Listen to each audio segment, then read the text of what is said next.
Hello students, मैं ऋषि sir. आइए आज कक्षा 10 का मॉडल एग्जामिनेशन पेपर 2024 का first model examination paper solve करते हैं। आप लोगों को सिखाते हैं किस प्रकार से एग्जामिनेशन पेपर को आपको सॉल्व करना है। तो आपके पहले 20 जो प्रश्न होंगे वो ऑब्जेक्टिव टाइप्स होंगे, जिन प्रश्नों के उत्तर आपको एमआर शीट पर देना होगा, उसको उन ऑब्जेक्टिव टाइप का वीडियो मैं फिर बनाऊंगा और उसको अपलोड करूंगा। जो मुख्य ऑब्जेक्टिव टाइप क्वेश्चन होंगे कुछ उनका वीडियो बना करके अपलोड करूंगा। तब तक पार्ट बी में देख लेते हैं। 2 सेक्शन में आपका एग्जामिनेशन पेपर डिवाइड होगा। पार्ट ए में ऑब्जेक्टिव टाइप क्वेश्चन होंगे, पार्ट बी में जो होगा वो रीडिंग एंड राइटिंग से संबंधित क्वेश्चन होगा। तो पार्ट बी यहाँ पर मैंने सॉल्व किया है और पार्ट बी 21 क्वेश्चन नंबर 21 से शुरू होगा। उससे पहले 20 ऑब्जेक्टिव क्वेश्चन होंगे। हमारे चैनल को आप सब्सक्राइब कीजिए, आपको ज़्यादा से ज़्यादा इस प्रकार के कंटेंट मिलेंगे, आपके परीक्षा में बहुत उपयोगी साबित होंगे। तो आइए क्वेश्चन पेपर आपका सॉल्व करना प्रारंभ करते हैं। पहला प्रश्न देखते हैं इसमें, क्वेश्चन नंबर 21। देखते हैं, रीड द फॉलोइंग पैसेज। पहला 21 नंबर क्वेश्चन आएगा जो वो कह रहा है, read the following passage carefully and answer the questions. नीचे दिए गए पैसेज को ध्यान पूर्वक पढ़िए, सावधानी पूर्वक पढ़िए और उससे संबंधित प्रश्नों के उत्तर दीजिए।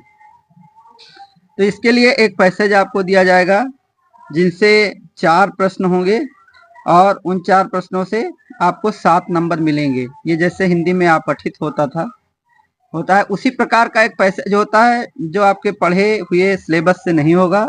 एक पैसेज होगा जो स्वयं द्वारा बनाया गया होगा बोर्ड द्वारा, और उस पैसेज से संबंधित आपके इससे रीडिंग टेस्ट किया जाएगा कि आप अंग्रेजी पढ़ करके उसके अर्थ को निकालना आता है आपको या नहीं आता है। ये रीडिंग टेस्ट होता है। तो आपको ये पैसेज पढ़कर और उन्हीं में उस पैसेज में जो नीचे प्रश्न दिए होंगे, 4 प्रश्न आएंगे, उन प्रश्नों का उत्तर इसी पैसेज में होगा। इसी में से आपको इन प्रश्नों का उत्तर देना होगा। आइए पैसेज पढ़ना प्रारंभ करते हैं। Long long ago there was a king in Greek. बहुत बहुत समय पहले ग्रीक में एक राजा हुआ करता था, राजा था। He had 3 lovely daughters. उसके 3 सुंदर पुत्रियां थीं। The first daughter was very beautiful. पहली पुत्री बहुत सुंदर थी। The second daughter was more beautiful. दूसरी पुत्री उससे अधिक सुंदर थी। फिर आगे, then the first but the third was, मतलब पहली की अपेक्षा दूसरी अधिक सुंदर थी, ऐसा है। But the third was the fairest of all, लेकिन तीसरी वाली सब में अधिक सुंदर थी। She was the most beautiful girl. वह सर्वाधिक सुंदर लड़की थी इन द वर्ल्ड, संसार में। Her name was Psyche. उसका नाम साइज था। Venus the great goddess. Venus महान देवी ऑफ द ग्रीक्स, ग्रीक लोगों की महान देवी। वाज एंग्री विथ हर, उससे क्रोधित थी। She was jealous of her beauty. Jealous माने ईर्ष्या करना, वह ईर्ष्या करती थी उसकी सुंदरता से। शी कॉल्ड साइज,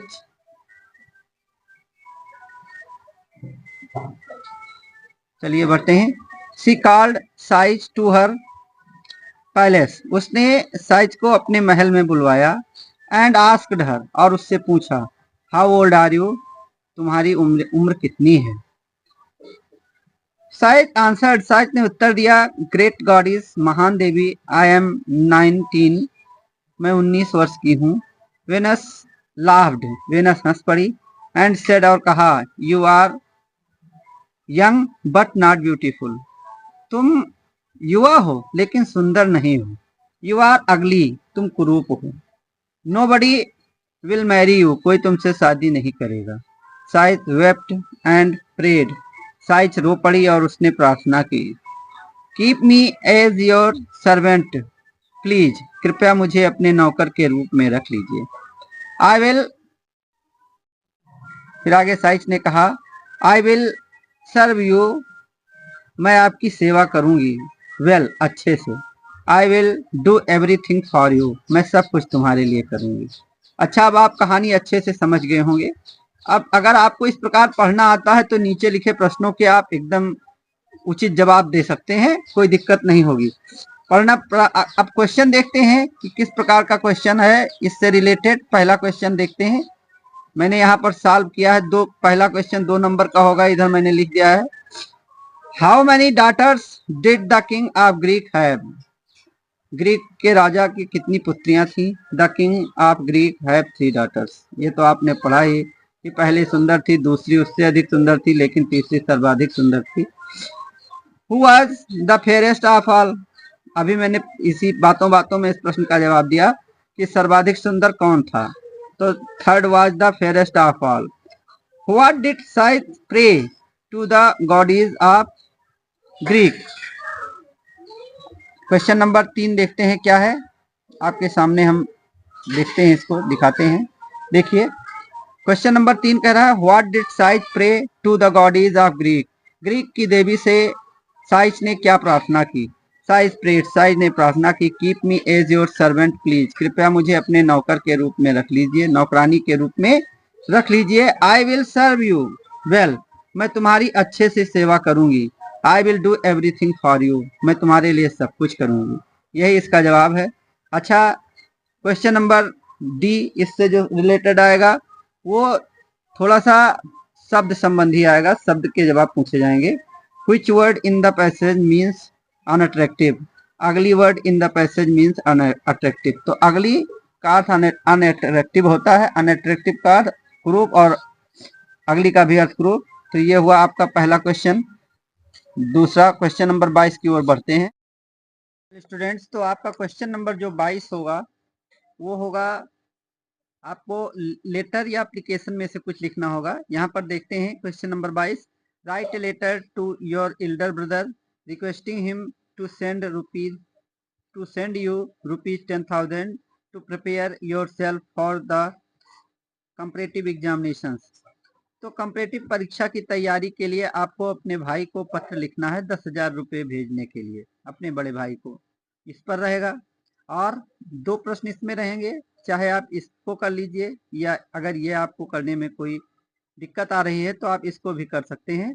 तो इसमें क्या है, write an application to the principal of your college, अपने कॉलेज के प्रिंसिपल को पत्र, एक एप्लीकेशन लिखना रहेगा, ये पत्र लिखना रहेगा और ये एप्लीकेशन लिखना रहेगा। Requesting him to make your library active, उनसे ये आग्रह करते हुए लिखना है जो लाइब्रेरी है जो इनएक्टिव पड़ी अवस्था में उसको एक्टिव करवाने के लिए। विच इज ऑलमोस्ट डेड, जो लगभग खत्म है मतलब उसमें किताबें नहीं हैं, ये सभी परेशानियां आपको दिखाना है, किताबें नहीं है, व्यवस्था उचित नहीं है, वहाँ की लाइट की व्यवस्था, ये सारी व्यवस्थाएं आपको उसमें दिखानी रहेंगी। तो आइए ये फर्स्ट वाला लेटर से प्रारंभ करते हैं। यहाँ पे लेटर मैंने एक लिखा है और आपको दिखाते हैं किस प्रकार से आपको ये लेटर लिखना है जो अपने बड़े भाई को 10,000 रुपीज की मांग करना है तैयारी करने के लिए। वो लेटर किस प्रकार से आप लिख सकते हैं जिससे आपको पूरे नंबर मिल सके। चलिए देखते हैं।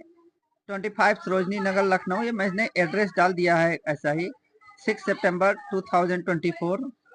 ऐसे आपको डेट डालना है कि किस तारीख को, जिस तारीख को आपको लेटर लिखना है यहाँ पर वो डेट रहेगी। रिस्पेक्टेड ब्रदर, सम्मानित भैया जी, ऐसे आपको लिखना है, रिस्पेक्टेड ब्रदर अर्थात सम्मानित भैया जी। I hope you are well, मैं आशा करता हूँ कि आप अच्छे हैं, आप अच्छे हैं। And everything is fine at home, और सब कुछ घर पर ठीक ठाक चल रहा है। आई एम ऑल गुड, मैं भी एकदम ठीक हूँ। हियर, यहाँ, and working hard for my competitive examination, और मैं कठिन परिश्रम कर रहा हूँ अपनी प्रतिस्पर्धी परीक्षा के लिए, कंपटीशन के लिए अर्थात प्रतिस्पर्धी परीक्षा के लिए। ब्रदर, भैया जी, ये मार्क आपको लगा देना है जहां से आपको बात प्रारंभ करनी है। एज यू नो, जैसा कि ये मार्क ऑफ एक्सक्लेमेशन है, थोड़ा सा इस पर ध्यान आकर्षित करने के लिए ऐसा लगाया जाता है। एज यू नो, जैसा कि आप जानते हैं, that my exam are coming soon, की शीघ्र ही मेरी परीक्षा आ रही है। माई टीचर सजेस्टेड मी, मेरे अध्यापक ने मुझे सुझाया। सम इम्पोर्टेंट बुक्स, कुछ महत्वपूर्ण किताबें सुझाई हैं। टू इम्प्रूव माई स्कोर, मेरे अंक को सुधारने के लिए, अर्थात परीक्षा में जो अंक हासिल करने उसमें सुधार करने के लिए।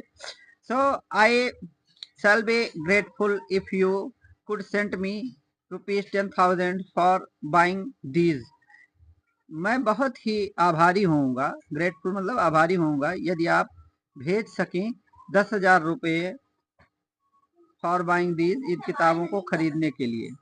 फॉर बाइंग दीज, इन किताबों को खरीदने के लिए। अच्छा, please pay my respect and love to my mother and father, कृपया मेरा सम्मान और मेरा प्रेम दीजिएगा।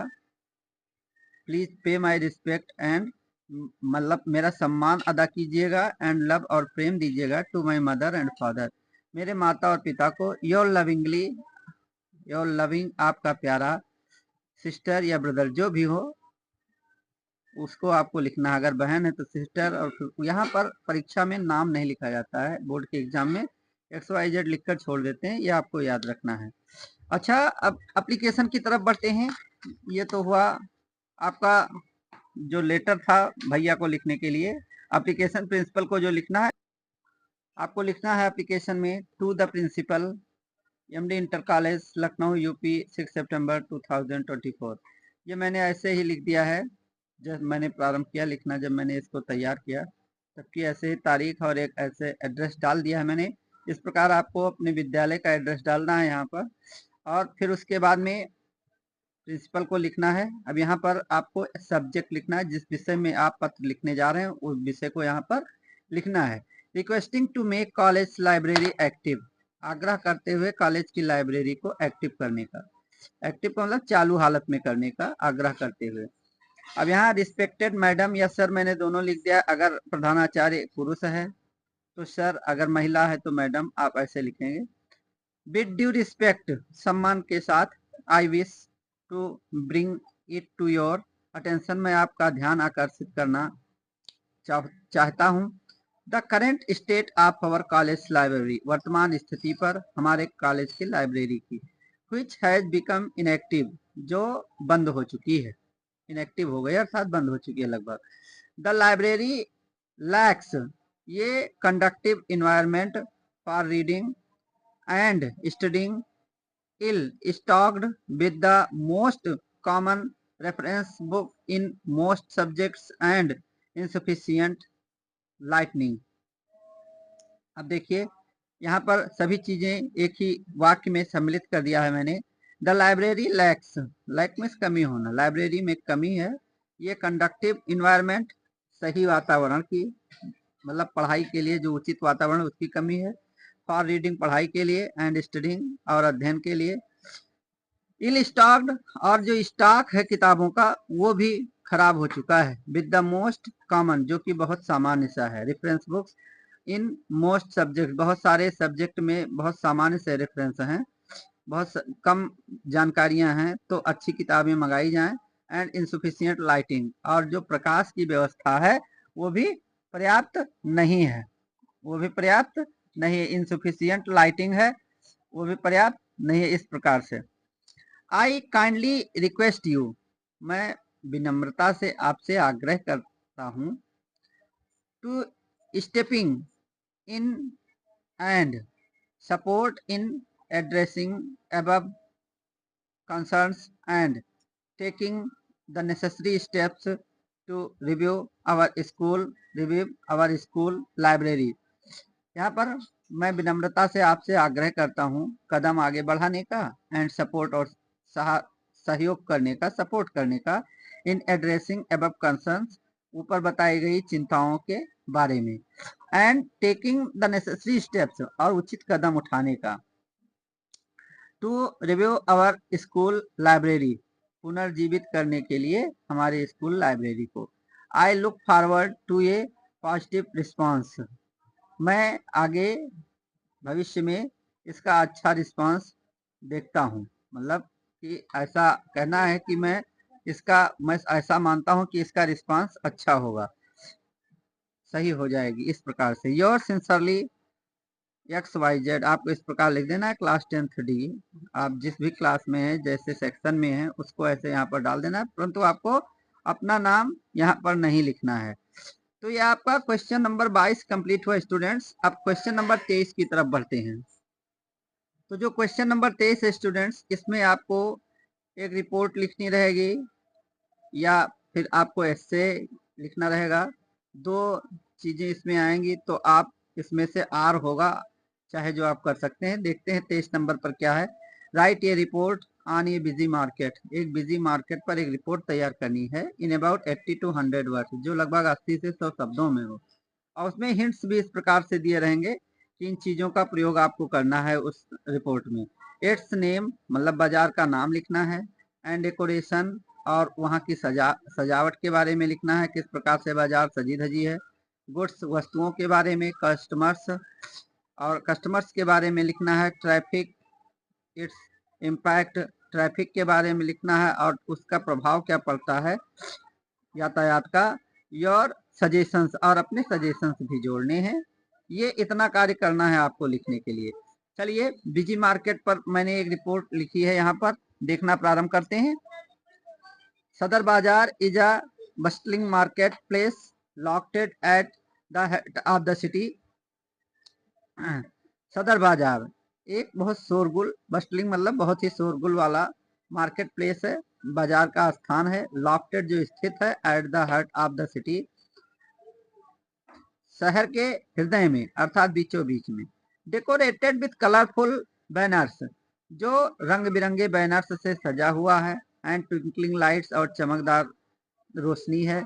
The market beckons customers, market बुलाती है कस्टमरों को, ग्राहकों को, to immerse themselves in the lively ambience, उस जीवंत वातावरण में अपने आप को नहलाने के लिए, अर्थात अपने आप को प्रसन्न करने के लिए। ये नंबर ऑफ स्टॉल्स एडॉर्न, ढेर सारे स्टॉल्स सजे हुए हैं सदर बाजार में। विच ऑफर, ये डाइवर्स रेंज ऑफ प्रोडक्ट्स, जो बहुत सारे रेंज के प्रोडक्ट्स को प्रदान करती है। Customers from all walks of life visit Sadar Bazaar. तो जो ग्राहक हैं सभी जगह से आते हैं लाइव विजिट सदर बाजार, और सदर बाजार की यात्रा करना था, सदर बाजार में कुछ खरीदारी करने के लिए आते हैं। The market popularity also poses challenge regarding traffic congestion. चलिए देखते हैं, मार्केट की जो ख्याति है, आल्सो पोजेस चैलेंज, उसको भी चुनौती का सामना करना पड़ता है। रिगार्डिंग ट्रैफिक कंजेशन, ट्रैफिक भीड़ के कारण। द नैरो पैथ, सकरे रास्ते, एंड लिमिटेड पार्किंग स्पेसेस, और बहुत कम पार्किंग की जगह है। Often lead to the bottlenecks, कभी कभी प्रगति को धीमा कर देती हैं। कॉजिंग इनकन्वीनियंस, बॉटलनेस माने प्रगति को धीमा करने वाला। कॉजिंग के कारण, इनकन्वीनियंस असुविधा, असुविधा के कारण। फॉर विजिटर्स एंड रेजिडेंट्स, आगंतुकों और निवासियों की। Sadar Bazaar contributes to the socio economic development of the surrounding area, आसपास के एरिया के सामाजिक और आर्थिक विकास में भी सदर बाजार कंट्रीब्यूट करता है। अच्छा, ये तो हुआ रिपोर्ट आपकी मार्केट पर। नेक्स्ट क्वेश्चन देखिए किस प्रकार से आएगा। नेक्स्ट क्वेश्चन, नेक्स्ट नहीं, इसी में दो क्वेश्चन होंगे जो आर लगा होगा, तो आपको या फिर रिपोर्ट बनानी है किसी जिस पर भी आएगी, जैसे दहेज पे आ सकती है, दहेज प्रथा पे आ सकती है, जिस पर भी आएगी।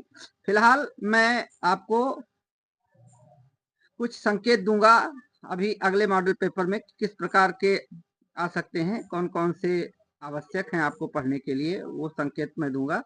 और यहाँ पर आपको मैं सिखा रहा हूँ किस प्रकार से आपको पूरे पेपर को सॉल्व करना है।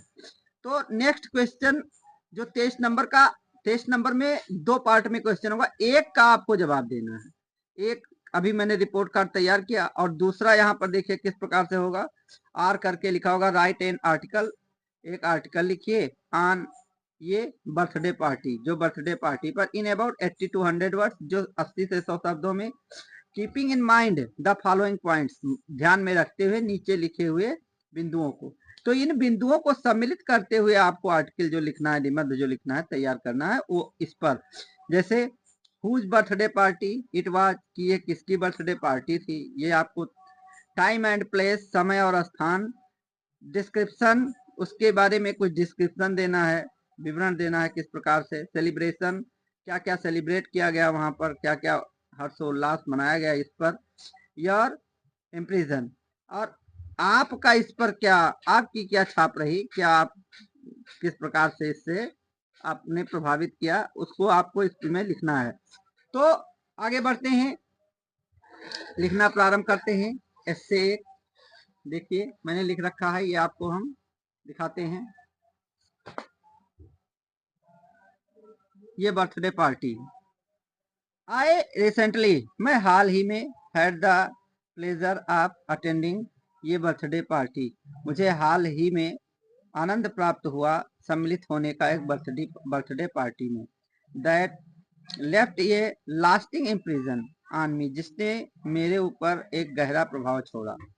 It was the birthday celebration of my dear friend Ajit, ये बर्थडे सेलिब्रेशन था मेरे प्रिय मित्र अजीत का, मेरे प्रिय मित्र का अजीत, जिसका नाम अजीत है, held at A local venue, जो उसके स्थानीय घर पर हुआ, इन द इवनिंग, शाम को, the atmosphere was filled with excitement, वहां का वातावरण भर गया था उत्साह से, एंड एंटिसिपेशन, और हर्ष से, as friends and family gathered, चूंकि मित्र और परिवार, to honour the special occasion, इस विशेष अवसर पर सम्मान करने के लिए, एज द इवनिंग प्रोग्रेस्ड, जैसे जैसे शाम बढ़ी, the celebration was infused with heartfelt speech and heartfelt wishes for the birthday celebrant, अच्छा, द सेलिब्रेशन वाज इन्फ्यूज्ड, उत्सव प्रारंभ किया गया, विथ हार्ट, हृदय को, हृदय से, ऐसा कहें, हार्ट फेल्ट, हृदय की फीलिंग से, स्पीच से भाषण दिए गए, एंड हार्ट फेल्ट विशेष, और हृदय से बधाइयां दी गई, फॉर द बर्थडे सेलिब्रेंट को, अर्थात जिसका बर्थडे था। The air was filled with joy and love, हवा प्रसन्नता और प्रेम से भर गई, as everyone shared stories memories and laughter, चूंकि सभी ने शेयर की, एक दूसरे से को बताई सुनाई कहानियां, यादें और हंसी मजाक। The music played and the dance floor came alive with energetic moves, music बजाया गया और डांस का जो फ्लोर था वह जीवंत हो उठा ऊर्जावान कदमों से, एंड द एंथुसियास्टिक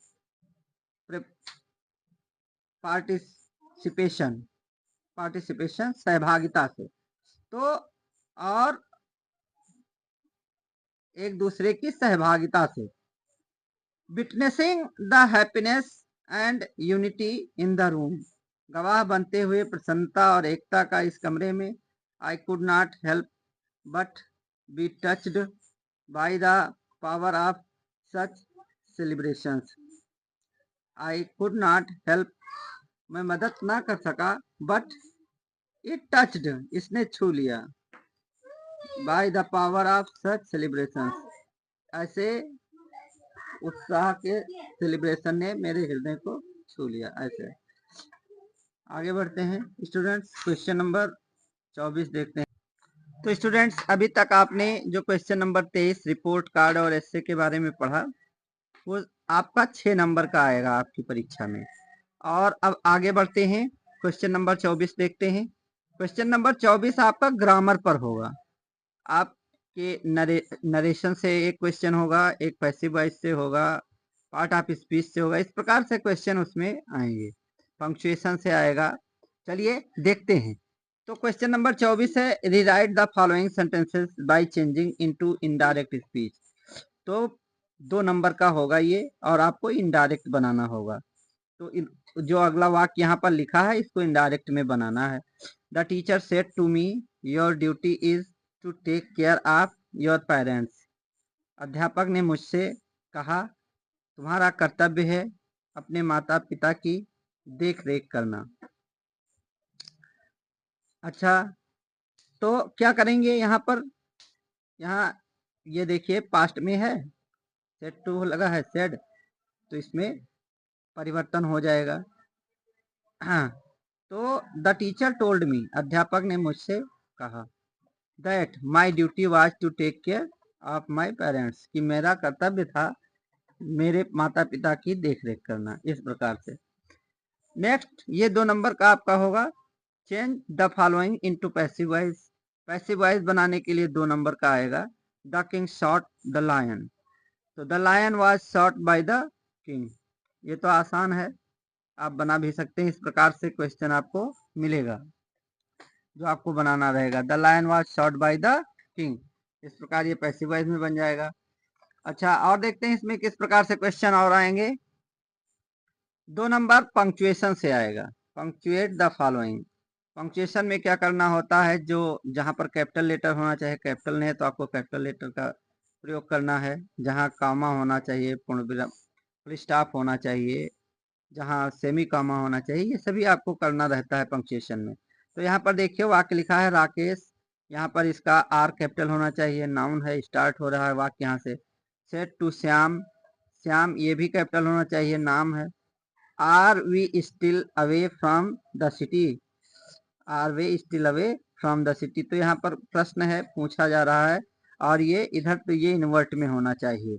तो जब इन्वर्ट में कर देंगे तो इस वाक्य को इन्वर्ट करेंगे तो ये यहाँ का कैपिटल हो जाएगा। जैसे यहाँ देखिए राकेश में R capital, set to Shyam इस प्रकार होना चाहिए, फिर यहाँ इन्वर्टेड कामा होना चाहिए, जब इन्वर्टेड कामा लगाए तो यहाँ पर ये भी कैपिटल हो जाएगा।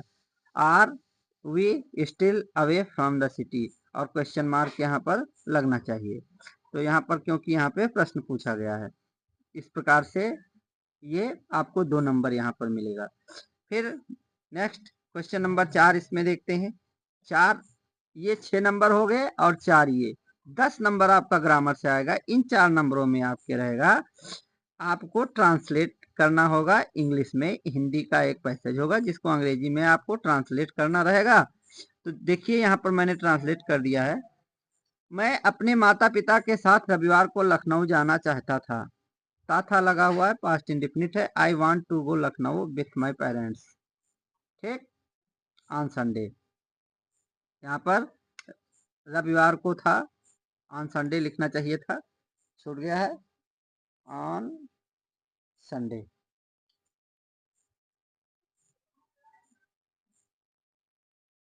On Sunday. अच्छा, अब नेक्स्ट कह रहा है, गाड़ी प्लेटफॉर्म नंबर 1 पर खड़ी थी। द ट्रेन वाज स्टैंडिंग, गाड़ी खड़ी थी ऑन प्लेटफॉर्म नंबर 1, ऐसे यहाँ पे। देयर वाज, फिर गाड़ी में भीड़ नहीं थी, तो यहाँ जहाँ सब्जेक्ट नहीं होता है वहाँ इट या देयर का प्रयोग किया जाता है। इट का प्रयोग मौसम समय इसके लिए, और ऐसे सामान्य परिस्थिति में देयर का। तो यहाँ पर क्या करेंगे, गाड़ी में भीड़ नहीं थी, सब्जेक्ट नहीं है, लगाएंगे there was no crowd in the train, इस प्रकार से। इसलिए हम लोग आसानी से बैठ गए। अब यहाँ फुल स्टॉप तो है नहीं, कामा लगा के आगे बढ़ेंगे, इसलिए लगा, इसलिए देयर फॉर या सो से, तो यहाँ लिख देंगे सो, हम लोग आसानी से बैठ गए, ठीक है। तो बैठ गए अर्थात आ ई ये भी आए तो क्या होता है, पास्ट इंडेफिनिट होता है वाक्य। तो इस प्रकार क्या करेंगे, so we set down easily, आसानी से। अगला, गाड़ी सही समय से चल दी। The train started on time, समय पर चल दी, ऐसे यहाँ ऑन टाइम लगाएंगे। जो मैंने प्रीपोजिशन प्रयोग में बताया है उसको आप देख भी सकते हैं। अच्छा, ये हो गया आपका ग्रामर पोर्शन का क्वेश्चन नंबर 24, जो 10 नंबर का आएगा। 2 नंबर का डायरेक्ट इनडायरेक्ट से, 2 एक्टिव पैसिव से, और 2 नंबर पंक्चुएशन से होगा। 4 नंबर आपका इसमें ट्रांसलेट आएगा। ये 10 नंबर हो गए। क्वेश्चन नंबर 25 की तरफ बढ़ते हैं। देखते हैं क्वेश्चन नंबर 25 किस प्रकार से आता है। तो आप जो क्वेश्चन नंबर आपका 25 आएगा वो आपके लिटरेचर से आएगा। लिटरेचर अर्थात किताब से प्रश्न होंगे जिनके उत्तर देने होंगे।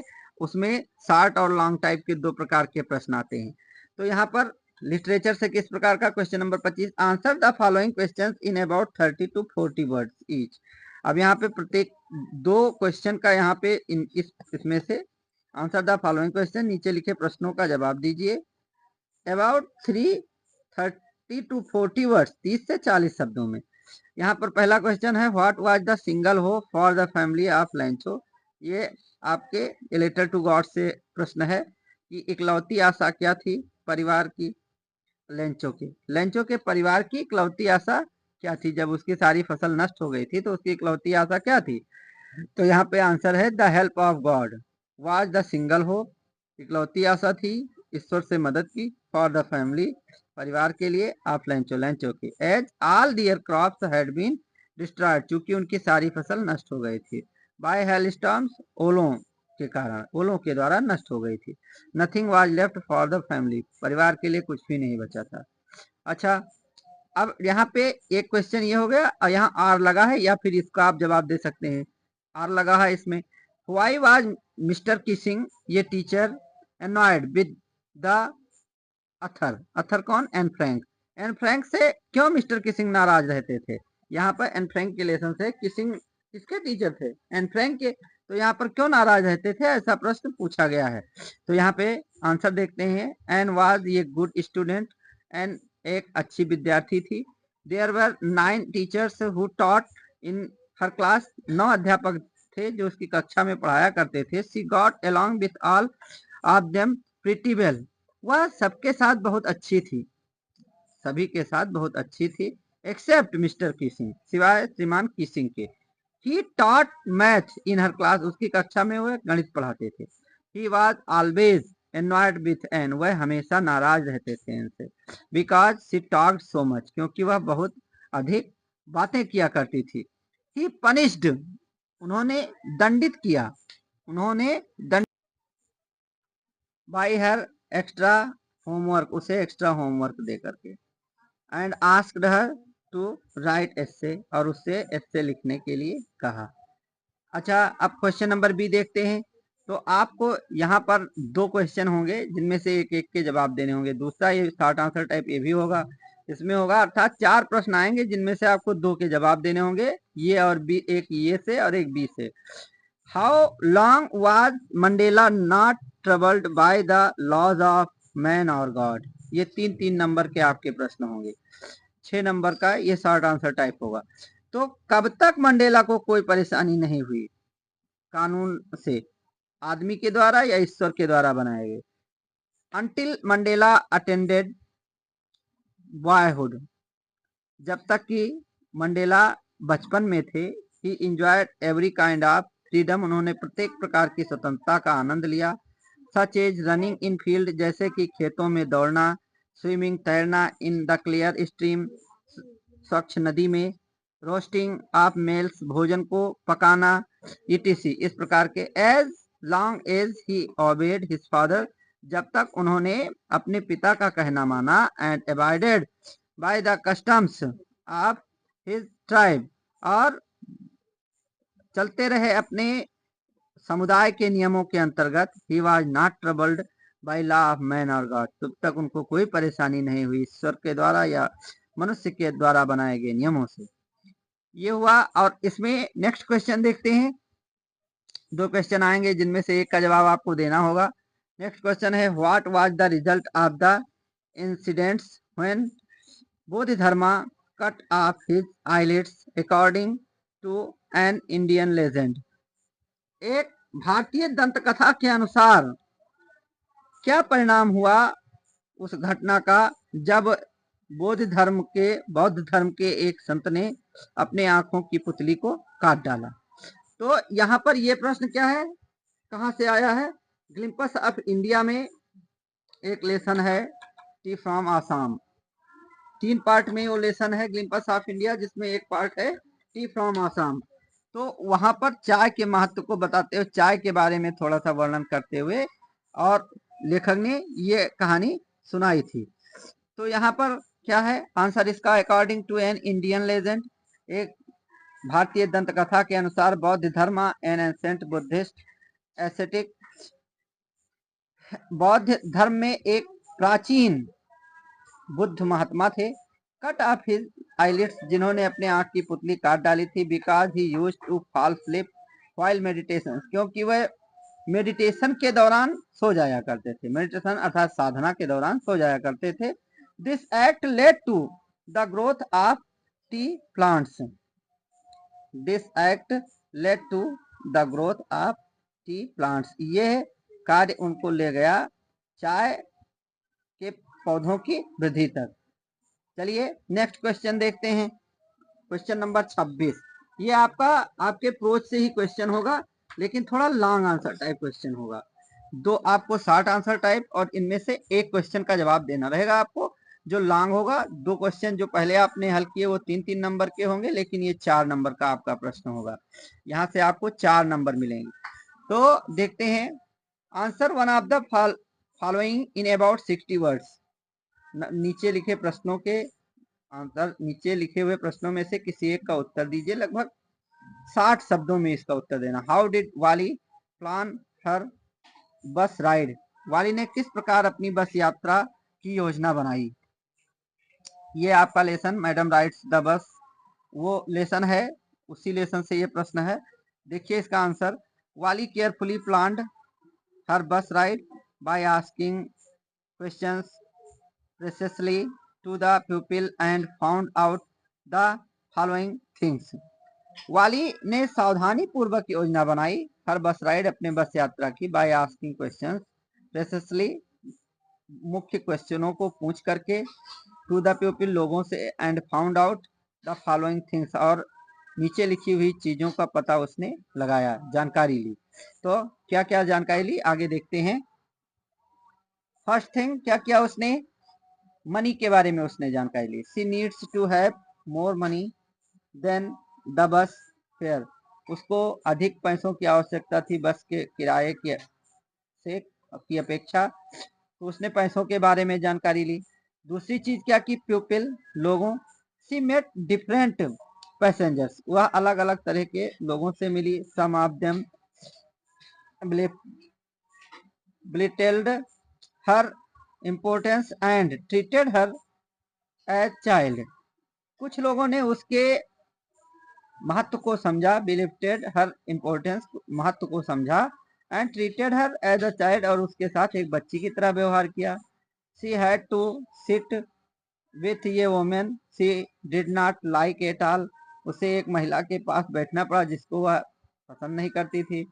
नंबर 3, न्यू एक्सपीरियंसेस, उसके नए अनुभव किस प्रकार थे। चलिए, bus journey means having new experiences, बस यात्रा का मतलब नए अनुभवों को लेना, नए अनुभव को लेना। सब में भी गुड, कुछ अच्छे हो सकते हैं, एंड अदर्स बैड, और कुछ बुरे भी। वाली enjoyed the sites of nature, प्रकृति के दृश्यों का आनंद लिया वाली ने। Waiting for a coming train, एक आती हुई ट्रेन का इंतजार करते हुए। एट द क्रॉसिंग, क्रॉसिंग पर।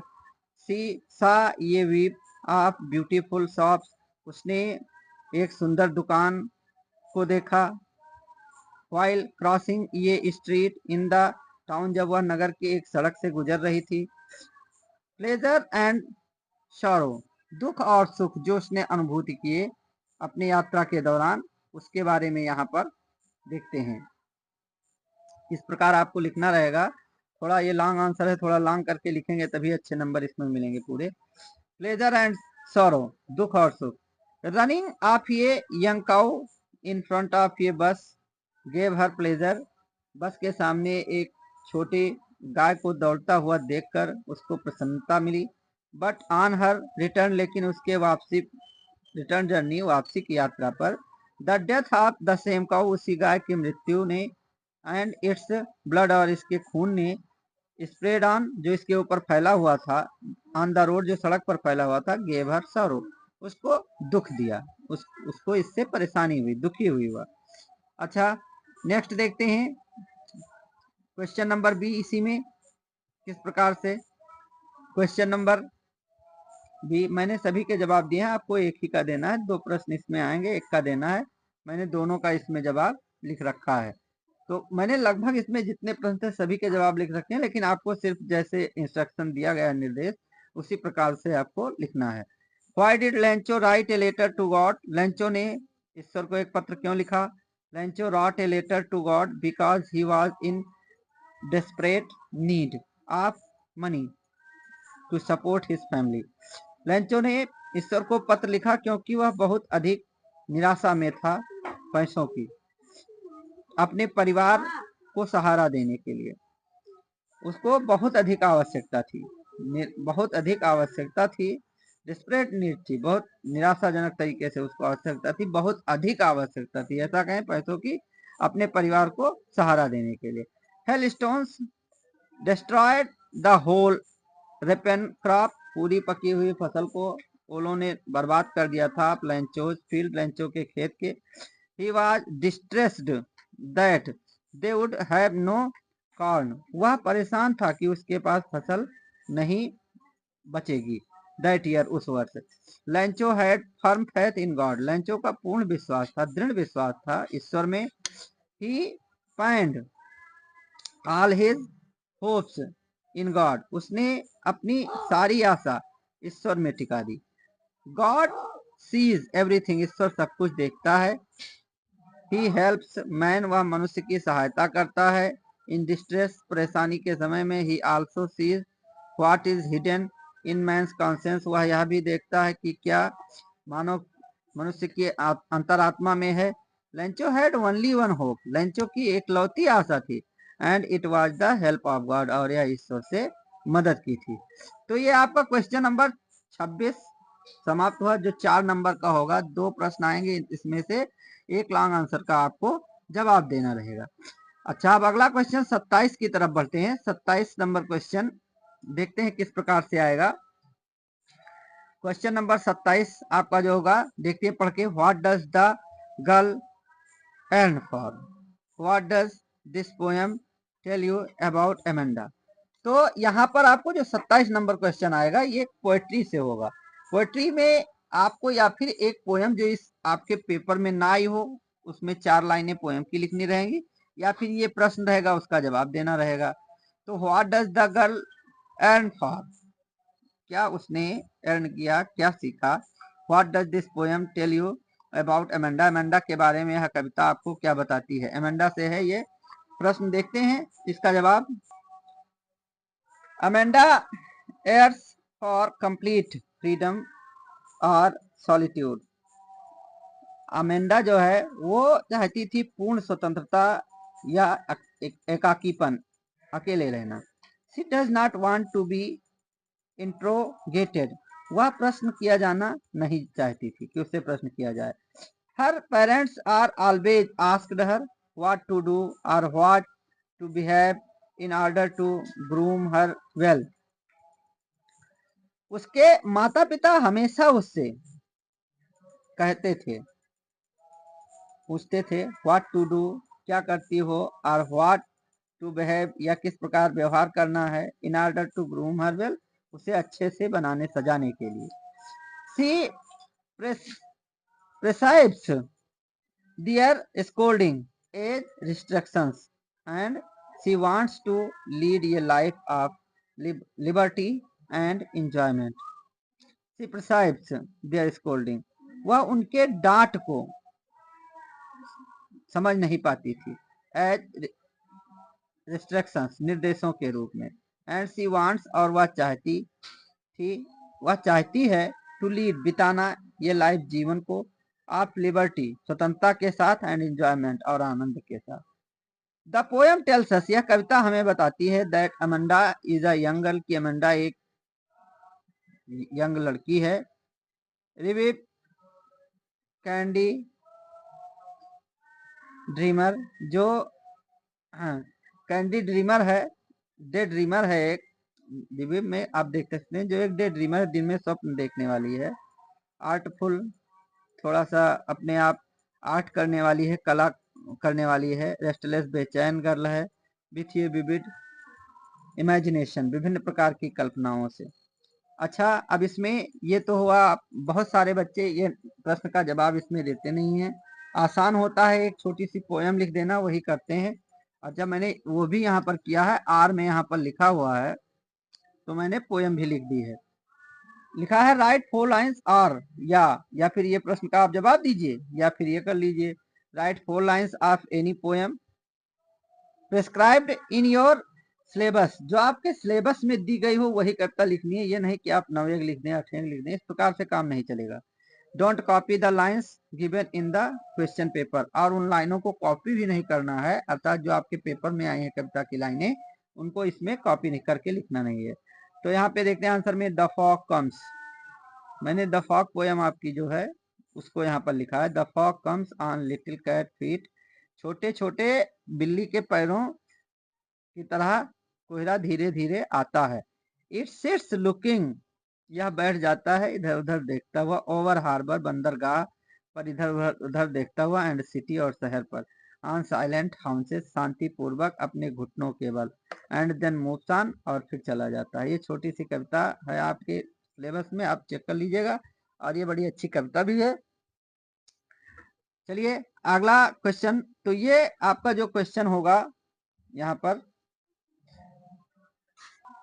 ये आपका 3 नंबर का होगा। तो आप यही आसान रहेगा, कविता लिख देना, 3 नंबर आपके पक्के हो जाएंगे। अच्छा, क्वेश्चन नंबर 28 की तरफ बढ़ते हैं। क्वेश्चन नंबर 28 में देखते हैं क्या आता है। Question number 28, right the central idea of any one of the following poems in about 40 to 50 words. 40 से 50 शब्दों में आपको सेंट्रल आइडिया लिखनी रहेगी, जिसमें यहाँ पर 3 ऑप्शन रहेंगे। यहाँ पर 3 ऑप्शन क्या है, डस्ट ऑफ स्नो, ये टाइगर इन द जू, द ट्रीज। तो मैंने इन तीनों की सेंट्रल आइडिया इधर लिख दी है, ताकि आपको सेंट्रल आइडिया भी याद करने में आसानी हो, आप तैयार कर सकते हैं हमारे इस चैनल से ही लिख करके। देखिए पढ़ना प्रारंभ करते हैं। पहली central idea, dust of snow. It is a fine and short poem of Robert Frost. ये रॉबर्ट फ्रॉस्ट की एक अच्छी और छोटी कविता है। The poet was in a depressive mood, निराशा के मूड में था। कभी फ्रॉम ये हेमलॉक ट्री, एक हेमलॉक के पेड़ से, धतूरे के पेड़ से, ये क्रो पेड़ पर, ये क्रो सेक्स पेड़ से एक कौवे ने सेक्स ऑफ झकझोर दिया द डस्ट ऑफ स्नो, बर्फ के कणों को, ऑन द पोएट कवि पर। The snow change the poets mood and makes him happy, बर्फ के टुकड़ों ने कवि के भाव को बदल दिया और उसे प्रसन्न कर दिया। ही हैज वेस्टेड ये part of his day regretting, वह व्यस्त कर चुका है एक हिस्सा, वह व्यस्त कर चुका है एक हिस्सा अपने दिन का पश्चाताप करके।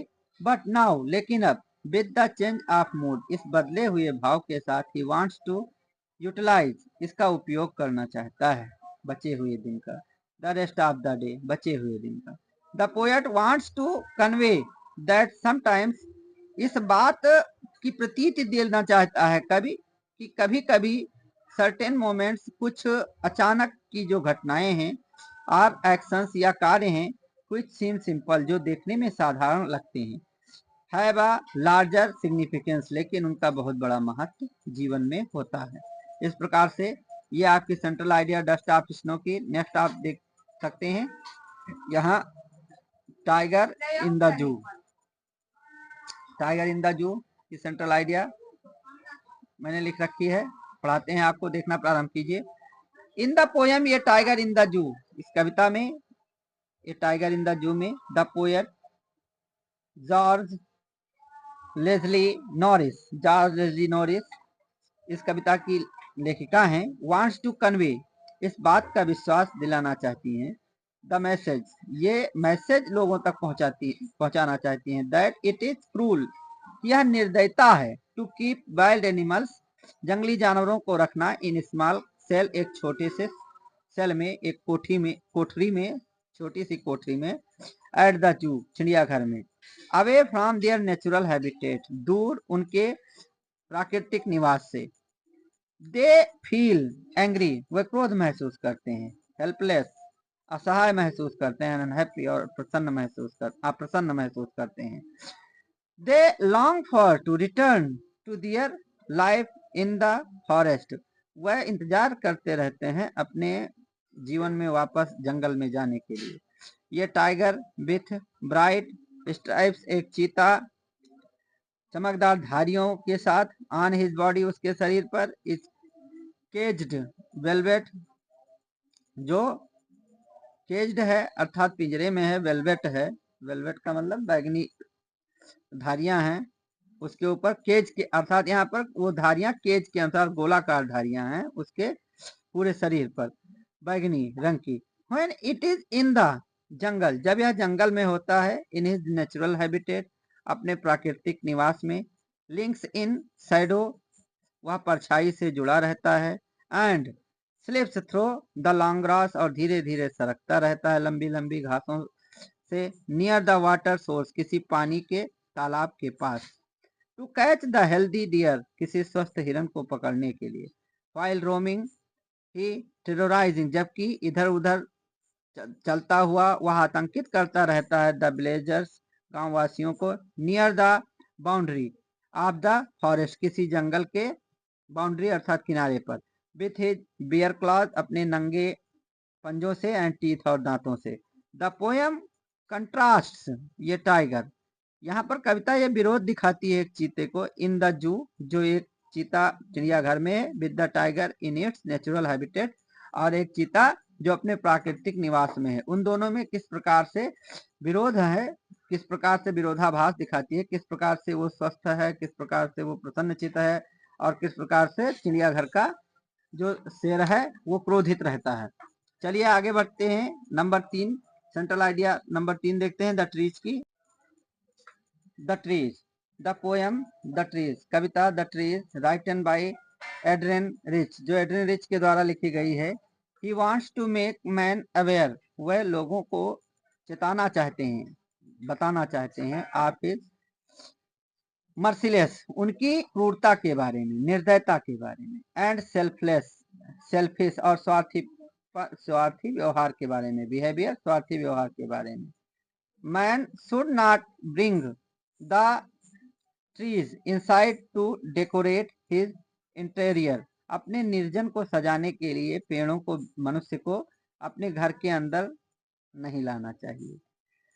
इम्प्रिजन्ड इन द हाउस, घर में कैद नहीं करना चाहिए। They feel suffocated and restless, वह बेचैन और सांस फूलने जैसा महसूस करते हैं, घुटन महसूस करते हैं, ऐसा कहें।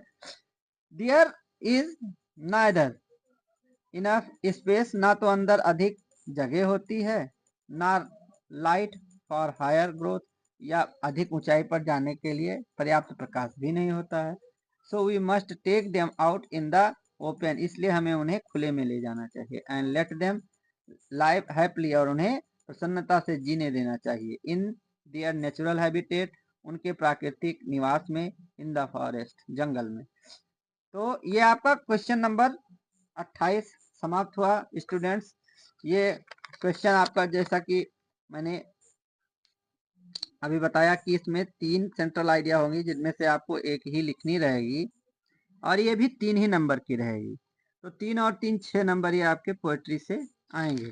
अब क्वेश्चन नंबर 28 आपका हो गया। क्वेश्चन नंबर 29 की ओर बढ़ते हैं। देखते हैं क्वेश्चन नंबर 29 आपका सप्लीमेंट्री से आएगा। तो सप्लीमेंट्री से प्रश्न होंगे 29 और 30 सप्लीमेंट्री से होंगे। 29 में शॉर्ट आंसर टाइप आपको, और 30 में लॉन्ग आंसर टाइप होगा, और यहीं पर 30 नंबर क्वेश्चन पहुंचोगे तो आपका पेपर समाप्त हो चुका होगा।